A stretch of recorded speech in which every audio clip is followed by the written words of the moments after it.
Henry walked through the temple, holding a blood-stained sword. He approached a glowing portal and threw the sword into it. Then, he called out to the God of Heaven, demanding that he stop sending servants and show himself. An old man appeared, glowing with light and crossing his arms. The god smiled, realizing that everything had happened as he had planned. Henry had abandoned his mortal form and became a god earlier than expected. Henry smirked, realizing that the god might have forgotten something important. Henry was now a full god, not a half-god like before. The old man looked confused, trying to understand what Henry meant. Standing tall, Henry raised his hand and said he had learned more about the divine realm and things he hadn't known before. He told the god that he shouldn't have assumed he was the only one with control over time. The god of heavens grew tense as he realized Henry no longer needed him. Furious, the god glared at Henry, refusing to believe his words. After all, he had helped Henry ascend to godhood. Henry slowly walked around the god, pointing out that even he couldn't have predicted this outcome. The old man stood still, watching Henry carefully. With a grin, Henry raised his sword and remarked that the god seemed afraid. He explained that time no longer had any power over him. Then, he mentioned his plan to meet the Lord of Gods, who could also control time. The old man immediately blocked his path, but Henry warned him not to interfere. Without hesitation, Henry swung his sword and struck the god down. Blood spilled onto the temple floor. Looking at the fallen god, Henry calmly said that there were, in fact, two beings in the world with control over time. Henry turned toward a staircase that led higher into the heavens. He knew the stairs would take him to the Lord of the Gods. But before he could climb, he noticed a crowd of gods gathering behind him. Among them was Ra, who stared at Henry in silence.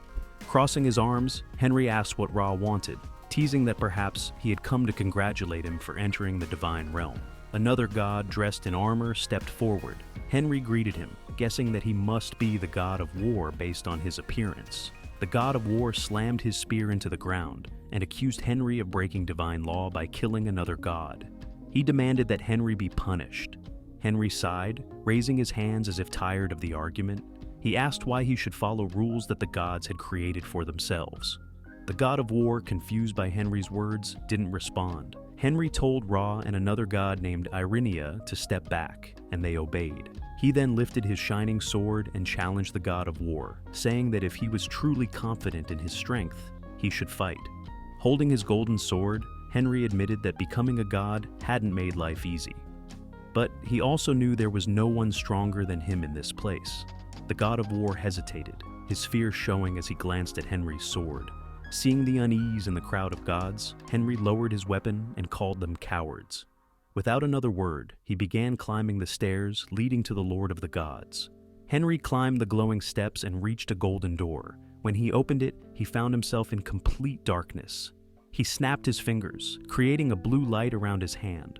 The room lit up, revealing a small wooden house. Outside the house, he saw someone who looked exactly like him, sitting at a table, smiling at him. Surprised, Henry walked toward his clone. Suddenly, a voice echoed. It was the Lord of the Gods. He laughed and explained that he always used a visitor's face to make them reflect on themselves. The Lord chuckled at how surprised people looked when they saw their own faces. Henry shook his head and told the Lord he had bad taste in how he did things. The Lord of the Gods smiled and said Henry was right. He was the Lord of the Gods, ruler of all deities. His expression turned serious as he asked Henry what he meant by bad taste. He reminded Henry that he had casually killed the god of heavens, then questioned whether Henry was driven only by anger. The Lord of the Gods couldn't believe that Henry had used his second chance at life for revenge. With a sigh, he crossed his fingers and said, Henry wasn't capable of taking care of himself, no matter how much power he had. Henry, stunned, lowered his head in silence. The Lord of the Gods spoke again, saying it seemed like Henry's life was filled with regrets. Henry touched his chest, realizing the Lord knew everything about him because he had been watching all along. But the Lord wasn't scolding him. He was just curious. He asked if Henry would really be happy if he could turn back time and save the blind believers that he had failed before. Then he made an offer he would grant Henry the power to control time, but only once. Henry paused. He admitted that saving the blind believers wasn't his greatest wish. He wanted to go even further back in time to fix all his mistakes. The Lord of the Gods smiled, saying he could grant that wish too, but on one condition: Henry would have to give up everything he had now, including his divine powers. The only thing he would keep were his memories. Henry thought for a moment and accepted. He knew life was about choices and that there were no right or wrong answers, only decisions. He wanted to return to the time when he was younger, back before he faced the Demon King, to change everything. The Lord of the Gods nodded, placed a hand on Henry's shoulder, and touched his forehead. He promised to support Henry's decision. As Henry began to fade away, he smiled, ready to start over. The Lord of the Gods stood quietly, watching as Henry, the god of magic, disappeared from the timeline. The scene shifted to the dark, sinister, evil forest, a place filled with dangerous creatures. Inside a tent, a man named Henry, with white hair, suddenly opened his eyes and sat up, confused. For a moment, he thought he had just woken from a strange dream. He quickly realized he was in the forest to defeat the Demon King. When his eyes caught a small mirror nearby, he rushed to it and stared at his reflection, shocked by what he saw. Pushing aside the tent curtains, Henry stepped outside. The dark forest stretched endlessly before him, covered in a purple mist that made everything look eerie. He took a deep breath, realizing this was no dream. The words of the Lord of all gods were true. He had returned to the past. But the overwhelming reality hit him hard. He placed a hand on his neck, bent forward slightly, and tried to calm himself. His excitement quickly faded as he remembered the forest's deadly poison. He had to act fast to survive. Henry recalled that the venom heart would give him immunity to the poison. Without it, he wouldn't last long. Determined, he headed deeper into the forest, knowing he also needed to regain his 8-circle magic by consuming the hearts of demonic creatures to defeat the Demon King who had cursed and killed Golden. As Henry moved through the forest, he defeated every demonic beast he encountered. Exhausted from using too much magic, he approached a dead beast and steadied himself by placing a hand on its chest. In his past life, he had left the venom heart behind, thinking it would help future generations. Now, he understood survival came first. Without hesitation, he tore the heart from the creature's chest. Blood dripped from it, but he didn't flinch. Ignoring the bitter scent, he swallowed the heart whole, enduring the thick, metallic taste. Henry sat cross-legged on the ground, waiting for the heart's effects. The pain he expected wasn't as bad as before. It felt more like drinking bitter tea. Soon, a blue circle of magic glowed on his chest. The light grew brighter, showing that the venom heart's power was working. He clenched his fist as a surge of energy spread through him. The poison in the air no longer affected him, and his magic was returning. He knew he needed to consume more hearts to reach the 8th circle of magic again. Suddenly, Henry sensed something nearby. He turned and saw a dark shadow moving through the forest. As it came closer, he recognized the figure. It was Vigorous, the Demon King. The red gem on Vigorous's forehead glowed with anger as he looked at the bodies of his fallen servants scattered across the forest floor. Furious, Vigorous glared at Henry, clearly seeing him as a challenger. Henry stood his ground. His blue aura shimmered around him, proof that he had regained much of his strength. Wasting no time, he summoned a blue crystal spear and launched himself toward Vigorous. He aimed directly at the Demon King's weak spot. The spear pierced Vigorous's forehead, and the purple crystal embedded there cracked. Moments later, the crystal shattered with a loud burst, ending the Demon King's reign. Meanwhile, Golden Jackson and his squad were making their way through the forest. They had been sent to handle the demonic beasts, but froze in shock when they reached the battlefield. The ground was littered with corpses. Jackson and his soldiers looked around, confused about who had killed the creatures. As Jackson moved forward, his eyes landed on a figure lying motionless ahead. It was the lifeless body of the Demon King. Later, inside Henry's tent, he sat across from Golden Jackson at a table. Golden explained what he had seen during his patrol. Henry suggested they deal with the remaining beasts and return home. He chose not to tell Golden the full truth, knowing the young emperor wouldn't believe him. Golden, frustrated, asked if their victory would just end like that. Henry calmly replied by asking if Golden wanted to brag about defeating the Demon King when he hadn't. Henry warned him not to get greedy for credit, reminding him that the truth would eventually come out. Golden sighed, disappointed. He had hoped to defeat the Demon King himself. But Henry knew something Golden didn't. If Golden had fought the Demon King, a curse would have been triggered, leading to his early death. Accepting the situation, Golden placed his hand on the table and suggested that Henry return to Lindbergh to finish building the capital city. Smiling, Golden spoke about how the city was nearly complete and how they would soon reveal it to the world. Standing up, Golden walked to the tent's exit, with Henry following. As they stepped outside into the sunlight, Henry reflected on how much the past had changed. But he knew there was still more to do. He thought about Arthur's and the corrupt people who threatened their future. They needed to be dealt with to ensure the kingdom's safety. Around the camp, soldiers were busy with their tasks. Jackson stood in a clearing, feeling hopeful about the future. With the Demon King gone, he was ready to focus on building his empire. He gathered the soldiers and shared the news of their victory. Cheers erupted as they celebrated the end of the battle. Soldiers hugged each other, relieved that the fight was over. Golden promised them food, meat, and drinks that night for a well-earned feast. Henry watched quietly from the side. While the soldiers celebrated, he couldn't shake the feeling that danger still lingered. Frowning, he knew his next priority was dealing with Arthur's before anything else went wrong. Far away, in a dark dungeon, Arthur sat chained to a wall. His long white hair hung over his face, hiding his expression. He remained still, trapped and waiting in silence. Henry remembered how, even after becoming the god of magic, he still wasn't strong enough to bring the brainwashed believers back to normal. After giving up his powers, he begged the Lord of Gods to send him back in time. He wanted to fix his mistakes, change his fate, and save more people. At the construction site of the Imperial Palace, Henry stood, staring at the work being done. Golden walked up to him with a smile and asked what he was doing. Henry replied that he wanted to build the palace himself. Golden looked surprised and reminded Henry that they had hired skilled Mushu craftsmen to do it. He asked why Henry had changed his mind. Henry stretched out his hand and said they were too busy before, which is why they called for help. But now he had a vision of how the palace should look. Henry created a magic circle over the site and cast a spell. Lightning flashed, sparks flew, and the entire area lit up with magic. Henry said the palace would be finished by tomorrow and suggested they take a break. Golden, amused, pointed out that Henry wasn't planning to rest himself.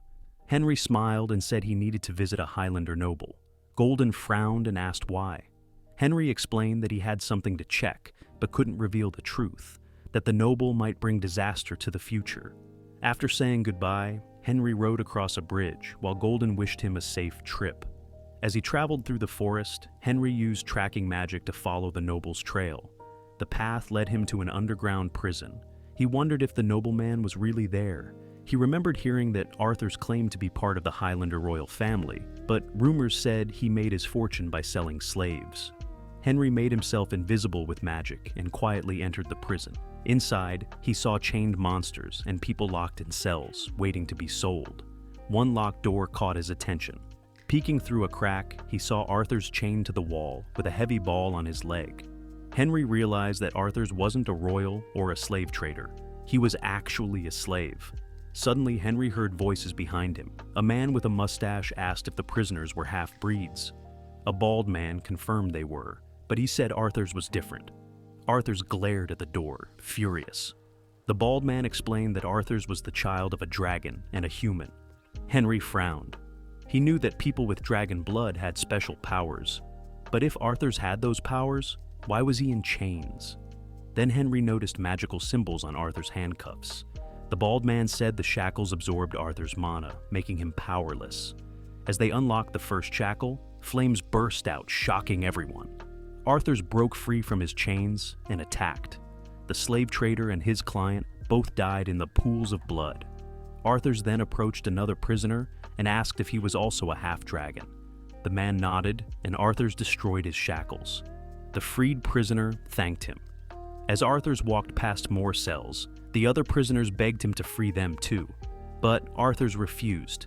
He said they weren't his kind. He leaned over a cage holding an elf who begged for mercy. Arthur's didn't care. He drained the mana from the half-breeds and killed them in a rage.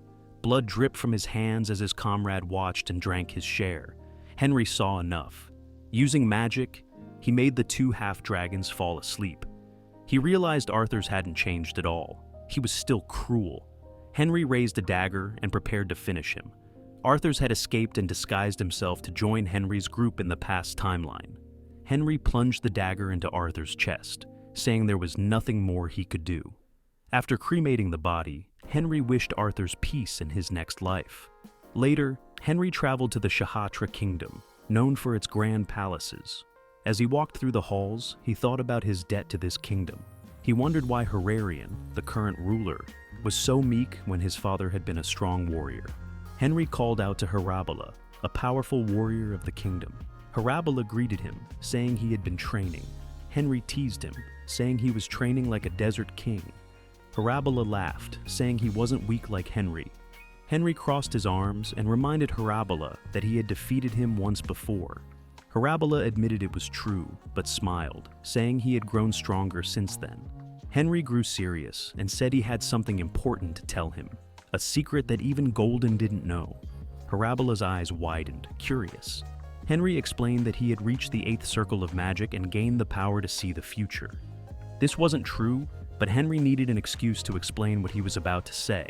Henry warned Harabala that, without proper training, his future son would cause the kingdom's downfall. Harabala was shocked to hear he would have a son, especially one who would hate swordsmanship, which was the pride of their desert warriors. Henry told him he had come to help as a friend and asked him to trust him one more time. Harabala asked what Henry had seen in the future. After a moment of silence, Henry revealed the terrible truth. He had seen the fall of the Shahatra kingdom. Henry stood in front of his old friend and explained everything that had happened because of Janus. Harabala broke into a cold sweat when he heard the news. He asked if the solution was really to make everyone forget about Janus's existence. Henry confirmed it, saying that people couldn't kill a god, but if they forgot about it, the god would lose its powers. Harabala believed Henry's words, especially since Henry also mentioned secrets about their royal family. He then asked who the hero was that Henry was talking about. Henry smiled and looked away, thinking about the red-eyed man. He said he would introduce him later and hinted that the boy might become the next great wizard. Harabala doubted Henry's words, not believing anyone would follow Henry's path. Henry told him to just trust him. Henry also met King Soray and shared how a terrible disease would strike their kingdom. Cheon Kong asked if he would fall ill too. Henry walked next to him and confirmed that it was true. Henry had visited Emperor Cheon Kang to invite him to the empire's founding ceremony and discuss the future. He told him that his only daughter would likely be left to handle the kingdom. Henry remembered how Soray fell victim to the epidemic because of poor medical technology. He thought it would be impossible to make them believe in the Church of Peace, which had healing magic, but there was only one way to handle the crisis. Henry explained that the upcoming epidemic would cause great damage to the kingdom, but if they formed an alliance with the Magic Tower and developed medical technology, they would be able to overcome the crisis. Cheon Kang looked away, resting his chin in thought. He smiled softly, thinking it would be hard for his daughter to shoulder the kingdom's future without blood relatives, but trusting the great wizard seemed like the best choice. Cheon Kang said this was also for the future of his daughter, who would be born soon. Soon after, Henry informed all the allies about the impending crisis in their territories. He invited everyone to the Eurasia Empire's founding ceremony. The flags of the kingdom, with a lion crest, flew proudly in the sky. On the day of the foundation, there were celebrations in the capital. Golden sat on the throne with a blonde boy next to him. Harabala and Cheon Kong were also there. The townspeople celebrated. Henry stood on the balcony, looking into the distance as everyone congratulated the new king and wished for the empire's long life. Henry smiled at his comrade, who also smiled and looked into the distance. Henry watched with a soft smile, thinking that the empire they had built together would be perfect this time. The peace that followed the empire's founding was the result of Henry managing everything without rest. A few months later, a young Silver practiced with a sword, swinging it repeatedly. His father watched closely, crossing his arms and yelling at him to keep his back straight and try again, as his arms lacked strength. The blonde boy tearfully said it was too hard. Golden aggressively asked how a man who would become an emperor could be weak. He pointed his sword at Silver and swore to make him the greatest emperor. Silver looked at Golden with tears in his eyes. Nearby, Henry smiled softly and said, there was no better way to build a person's character than by making them sweat. Then he said it was time to take care of something he had been putting off for a while. In the darkness of Draken's laboratory, a young Draken leaned on the table, worried. He asked Henry about what he thought was insane. Henry calmly flipped through a book on anatomy that Draken had written. He said that while he found the book interesting, the idea of cutting open people was insane. Draken replied that there was a reason for it. Henry then asked why Draken wrote such an insane book. Draken explained that he wanted to help fix people. Henry was surprised and asked what he meant. Draken shared that he lost his family to an illness that even a priest couldn't cure with healing magic. Draken lowered his head, saying that this was the only reason. Henry thought that maybe Draken wasn't so bad after all. He smiled and said that he now realized his mistake. He remembered creating laws against human dissection and black magic. He then gave Draken permission to continue his experiment. Draken immediately asked if this was true. Henry, with a slight grin, confirmed it and suggested building a medical tower to study and develop medical technology, with Draken as the leader. Draken eagerly asked if it could really happen and if Henry had already chosen a place. Henry confirmed and mentioned a place called Life's End, saying it was perfect. Henry smiled at the book, thinking it was time to meet someone else. Henry then went to Hans Morris's mansion, which looked like a peaceful territory. Henry sat with the estate's owner, leaning forward. He knew that Hans had received the title of Viscount after the Unification War, but wondered why Hans took the name of Morris. Hans tried to explain, then bowed, saying he respected the great wizard greatly and apologized. Henry replied that he could forgive him, but then asked if he had a son. Hans nervously said yes. Henry then asked if the child's name was Henry Morris, wondering if it was just a coincidence. Hans was shocked and dropped his jaw. Henry thought that the reaction was obvious. Hans knelt, tearfully admitting that everything was as Henry had guessed, as he respected him so much. Henry smiled softly, thinking Hans was just a cutie. He then explained that he had come to make him an offer. Hans calmed down and asked what the offer was. Henry, with a sly smile, asked if Hans would mind if he took his son and raised him as his disciple. Hans eagerly agreed, thanking him. However, he nervously asked why Henry was being so generous. Henry simply said that in Hans' son's past life, he saved the country. Hans was confused and wondered what Henry meant. Now elderly, Henry stood on a rock overlooking the kingdom, thinking about how much time had passed since that day and how glad he was to have fixed everything. Then a young man, calling his name, ran toward him. This familiar short-haired man held his chest, happily saying that he had finally reached the sixth circle.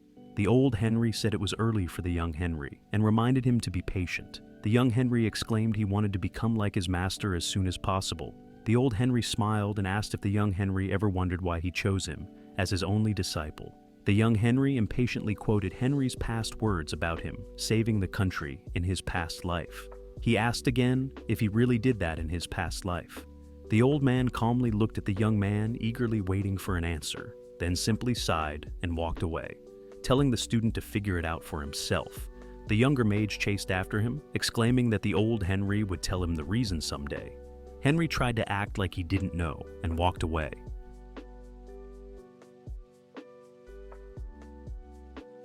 That concludes this part of the recap. Please don't forget to like and subscribe to see what happens next. If you want to see the next part, let me know in the comments section below. Till next time.